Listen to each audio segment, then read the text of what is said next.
مساء الخير. النهاردة هنتعلم نعمل برجر الفراخ. تعالوا نشوف المقادير.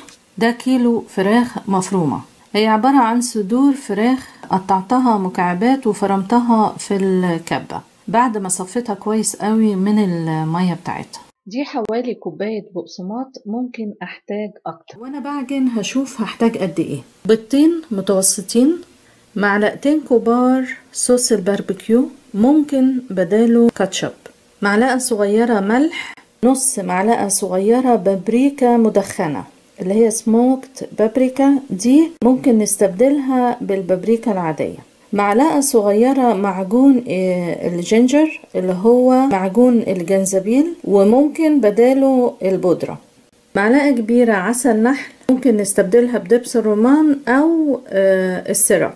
في برجر الفراخ ما بستعملش بصل وتوم فريش، بستعمل كله بودرة، علشان لو استعملت البصل او التوم الطازة وفرمته وانا بقلي الفراخ بتشقق، فبستعمل بصل بودرة دول معلقتين صغيرين، توم بودرة معلقة صغيرة، نص معلقة صغيرة جوز الطيب، نص معلقة صغيرة مستردة بودرة ممكن استبدلها بالمستردة العادية، معلقة صغيرة فلفل اسود، معلقة صغيرة بهارات. هحتاج ورق زبدة مقطعاه مربعات كده تقريبا مقاس البرجر نفسه. هحتاج كمان اي غطا عندي بمقاس البرجر، او ممكن اي طبق ليه حافة كده او غطا حلة مثلا بالمقاس ده، تقريبا 25 سنتي قطر. تعالوا نشوف ازاي هنبتدي. هبتدي اخلط كل المقادير مع بعض.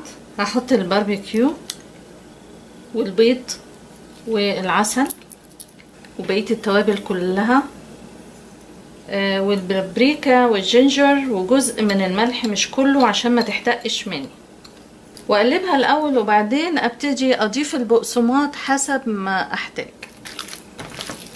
برجر الفراخ لازم يبقى ناعم جدا. بعد كده ابتدي اضيف البقسماط شوية شوية،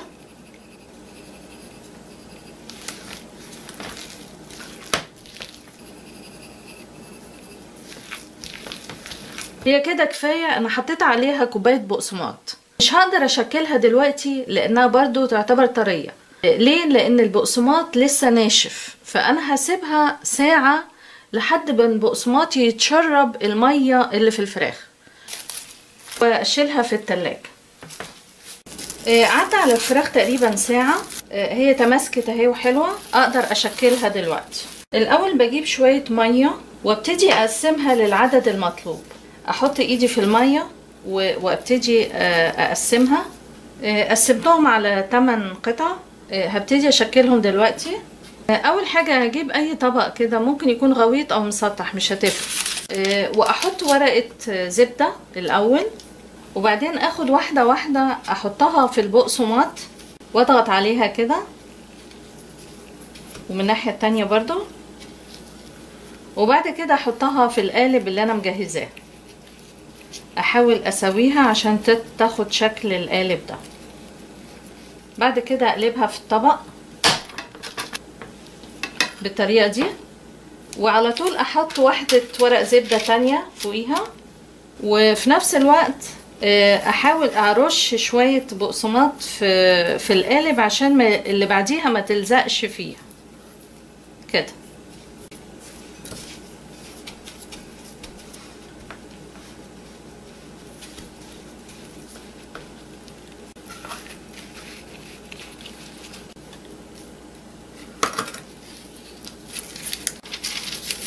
انا خلصت كمية كلها، ممكن اشيلهم زي ما هما كده في الفريزر، اغطيهم بس بنفس الطبق ده لحد ما يجمد واسحبهم واحطهم في اكياس حسب الوجبات اللي انا عايزاها.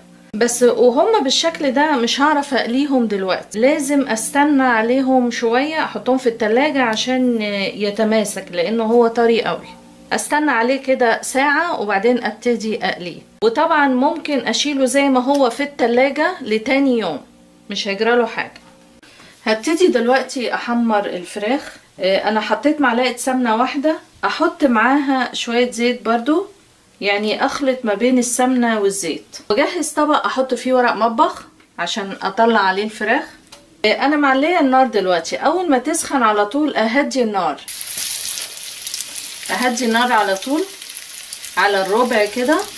احط الاول 2، اول ما تكش شوية احط واحدة تالتة. انا قلبتها دلوقتي خدت 4 دقايق وحطيت واحدة تانية. كل وش تقريبا 4 دقايق عشان تستوي. هي دي تقريبا خلاص استوت، هشيلها على طول. سويت الهمبرجر كله، كل ناحية بتاخد 4 دقايق. حاولوا جربوها وان شاء الله تعجبكم. اشكركم جدا، والى اللقاء.